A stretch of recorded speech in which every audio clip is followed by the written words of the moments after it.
दोस्तों नमस्कार। Study portal में आप सबका स्वागत है। दोस्तों हिंदी साहित्य लाइव के एक और टॉपिक में आप सबका स्वागत है। आज का हमारा टॉपिक है कबीर का दर्शन। कबीर के वर्मा, आत्मा, शरीर, जगत, माया इन सब के बारे में क्या विचार थे, इसको आज हम जानने की कोशिश करेंगे। इसके अलावा दोस्तों हम ऑल ओवर इंडिया के अंदर टीचिंग एग्जाम के नोट्स कोरियर से भेजते हैं। इस तरीके की बुकलेट्स के अंदर पूरा सेट होता है, जिसको आप लोग इस नंबर पर कॉल या व्हाट्सएप पर बात करके मंगवा सकते हैं। अगर आप लोगों को कोई भी टीचिंग एग्जाम देना हो, चाहे वो यूजीसी नेट है, केवीएस है, एनवीएस है, डी ट्रिपल एस बी है, या फिर अलग अलग स्टेट के पीजीटी, टीजीटी, पीआरटी, प्रिंसिपल और वाइस प्रिंसिपल एग्जाम, तो सबके नोट्स अवेलेबल हैं हमारे 8444101008 इस नंबर पर कॉल या व्हाट्सएप पर बात करके आप ऑर्डर कर लीजिए। शुरू करते हैं कबीर के दर्शन वाले आज के चैप्टर को। कबीर का दर्शन। आचार्य हरिप्रसाद द्विवेदी ने अपनी पुस्तक कबीर में यह साफ रूप से लिखा है कि कबीर मूलतः भगत थे, अर्थात वे दार्शनिक नहीं थे, वो सिर्फ भक्त थे। वे निरक्षर भी थे, अतः उन्होंने विभिन्न दर्शन ग्रंथ नहीं पढ़े थे, परंतु उन्होंने विभिन्न दर्शन सरणियों को पर्याप्त मात्रा में सुन रखा था। उनका स्वयं का कोई निश्चित दार्शनिक सिद्धांत बिल्कुल नहीं था। उन्होंने विभिन्न स्रोतों से विचार ग्रहण किए थे। उन पर भारतीय औपनिवेशिक औपनिषेधिक चिंतन, शंकर के अद्वैतवाद, नाथपंथियों की योग साधना, सूफियों के भावनात्मक रहस्यवाद और वैष्णवों की जीवन दृष्टि का प्रभाव पड़ा। देखिए, पूछ लेते हैं कई बार कि कबीर का जो दर्शन है, या फिर आप कह सकते हैं कबीर के जो विचार हैं, जो थॉट हैं, उनके ऊपर किस-किस का प्रभाव पड़ा। उसके अंदर चाहे आप लोग शंकर का अद्वैतवाद हो, नाथपंथियों का योग हो, साधना हो, सूफियों का भावनात्मक रहस्यवाद हो और वैष्णवों की जीवन दृष्टि हो, इन सब का प्रभाव पड़ा। ब्रह्मा, आत्मा, शरीर, जगत आदि विभिन्न सिद्धांतों के परिप्रेक्ष्य में उनके दर्शन का विवेचन किया जा सकता है। सबसे पहले हम लेते हैं वर्मा को। कबीर की दृष्टि मूलतः अद्वैतवादी थी। कबीर की दृष्टि कैसी थी? अद्वैतवादी थी।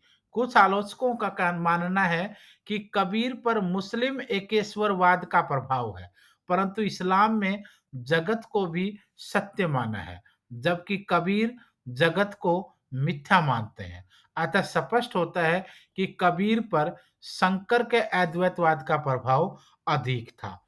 जैसे रहना नहीं देश वीराना है, यह संसार कागज की पुड़िया, बूंद पड़े धूली जाना है। रहना नहीं देश वीराना है, और ये संसार जो है ये कागज की पुड़िया है, जैसे ही बूंद पड़ेगी धुल जाना है। बाबू श्याम सुंदर दास ने कबीर को ब्रह्मवादी या अद्वैतवादी कहा है। कबीर का ब्रह्मा निर्गुण है। यह अवतारवादी सिद्धांतों पर आधारित सगुण ईश्वर बिल्कुल नहीं है। उन्होंने निर्गुण की भक्ति को सरल बनाने के लिए अनेक नामों से पुकारा है, जैसे राम, हरि आदि। आचार्य द्विवेदी जी ने कबीर के निर्गुण राम को अगम, अगोचर, शब्दातीत तथा गुणातीत माना है। जैसे दशरथ सुत तिहु लोक बखाना, राम नाम का मरम है जाना, मरम है आना। शंकर के अद्वैतवाद में ईश्वर की प्राप्ति या मोक्ष की प्राप्ति ज्ञान द्वारा ही संभव मानी जाती है, हो सकती है, जबकि कबीर यहाँ शंकर के अद्वैतवाद से अलग दिखते हैं। वे ईश्वर की प्राप्ति भक्ति और प्रेम के द्वारा निश्चित बताते हैं। देखिए, शंकर के अद्वैतवाद में ईश्वर की प्राप्ति या मोक्ष ज्ञान द्वारा है, लेकिन कबीर के अद्वैतवाद में यह प्राप्ति भक्ति और प्रेम के द्वारा निश्चित है। पोथी पढ़ी पढ़ी जग मुआ, पंडित भया न कोई, ढाई आखर प्रेम का पढ़े सो पंडित होई। आत्मा के बारे में कबीर के विचार जानते हैं। कबीर ने अद्वैतवाद की तरह ही ब्रह्मा और आत्मा एक ही है। कबीर कहते हैं कि जिस प्रकार सूर्य का प्रतिबिंब नदी, कुआं, तालाब तथा घड़े के जल में समान रूप से पड़ता है, उसी प्रकार परमात्मा का प्रतिबिंब सभी जीवों में पड़ता है। आत्मा और परमात्मा अलग बिल्कुल नहीं है, जबकि आत्मा पर माया का आवरण होने से वह परमात्मा से मिल नहीं पाती है। जैसे माया रूपी भ्रम हट जाता है, आत्मा परमात्मा को प्राप्त कर लेती है। जैसे जल में कुंभ, कुंभ में जल, बाहर भीतर पानी, फूटा कुंभ, जल जल ही समाना, इह तथै कहीं गयानी। बूंद समानी समुद्र में, सोकत हेरी जाए, समुद्र समाना बूंद में, सोकत खोजा जाए। शरीर के बारे में देखते हैं। कबीर द्वारा निरूपित शरीर का प्रतिपादन गीता दर्शन से भी मिलता है। वह अशोच्य, अभेद्य, अरूप और अविनाशी है। शरीर पंच तत्वों से मिलकर बना है, जैसे जल, अग्नि, पवन, आकाश और पृथ्वी, जिसमें गीता में आत्मा का वस्त्र बताया गया है। जिसका जन्म हुआ है, उसकी मृत्यु निश्चिंत है। कबीर ने इसे पानी का बुलबुला तथा कागज की पुड़िया आदि रूपों में परिभाषित किया है।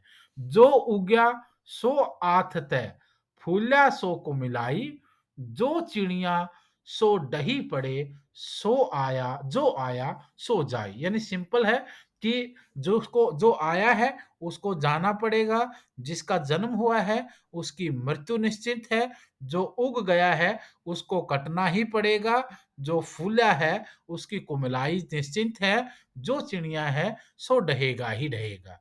ध्यान रखना है आप इन चीजों को। फिर हम बात करते हैं जगत की। शंकर ने जगत की व्याख्या मिथ्या कहकर की थी और कबीर पर भी उसका प्रभाव है। शंकर के अनुसार जगत परिमार्थिक नहीं, व्यावहारिक सत्ता है, जो कि माया के प्रपंच के कारण प्रतीत होता है। जैसे ही व्यक्ति परम ज्ञान प्राप्त करता है, उसे अहम भ्रमास्मि का बोध होता है। जगत एक सामूहिक भ्रम है, जो सभी जीवों को साथ साथ होता है। इस विचार के आधार पर कबीर ने शंकर के विवर्तवाद की व्याख्या को स्वीकार किया और माना कि जगत ब्रह्मा द्वारा निर्मित वस्तु नहीं, बल्कि ब्रह्मा का आभास मात्र है। देखिए, झूठे झूठ रहियो उरझाई, सांचा अलख जग लखा न जाई। जगत में सत्य का भ्रम उसी प्रकार है जैसे रस्सी में सांप के होने का हमें भ्रम होता है। इसी भ्रम को विवर्तवाद कहा गया है। फिर बात करते हैं माया की। भारतीय दर्शन में माया की अवधारणा उपनिषद काल से ही बहुत महत्वपूर्ण रही है। माया कबीर की वाणी में विशेष विश्लेषण का विषय बनी। कबीर ने माया की आवरण शक्ति पर बहुत ज्यादा बल दिया। वे मानते हैं कि माया ब्रह्मा की शक्ति है, जो संपूर्ण विश्व को उगने निकली है। माया महा उगिनी हम जानी। माया का एक रूप विद्या माया का है, तो दूसरा अविद्या माया का है। कबीर ने अविद्या माया की चर्चा की है और इसके दुष्प्रभावों को व्यक्त भी किया है। माया मोई न मन मुआ, मरी मरी गया शरीर। उपरोक्त विवेचन से एक स्पष्ट है कि कबीर ने किसी स्वतंत्र दार्शनिक चिंतन का सूत्रपात नहीं किया, बल्कि कबीर का दर्शन पाठक को तटस्थ ज्ञान की सुषकता में नहीं छोड़ता, बल्कि वह जीवन के नितांत आत्मीय और जीवन प्रसंगों के संसार में ले जाता है। चाहे वर्मा हो, जीवन हो, मृत्यु हो, जगत हो या माया हो, कबीर के दर्शन में मात्र ये शब्द नहीं है, बल्कि अनुभव के जीवंत प्रसंग है, जिनके माध्यम से कबीर सत्य की उपलब्धि करते हैं और साथ ही साथ असत्य की छाया से पाठक को आगाह भी करते हैं। दर्शन कबीर के यहाँ उद्देश्य नहीं है, बल्कि भक्ति का एक साधन है। इस रूप में पर्याप्त भी है और प्रासंगिक भी है। तो ये था दोस्तों कबीर के दर्शन का आज का अध्याय। साहित्य लाइव के अंदर आप लोग हमारे साथ हर रोज कुछ न कुछ नए चैप्टर के कुछ टॉपिक्स हम देखते हैं, चाहे कोई भी एग्ज़ाम क्यों ना हो, चाहे वो पीआरटी हो, टीजीटी हो, पीजीटी हो, प्रिंसिपल हो, वाइस प्रिंसिपल हो या फिर आपका यूजीसी नेट जैसे एग्ज़ाम हो, सबका कंटेंट बाय कोरियर भेजा जाता है। फटाफट ऑर्डर कर लीजिए और आने वाले एग्ज़ाम के लिए अपने आप को तैयार कीजिए।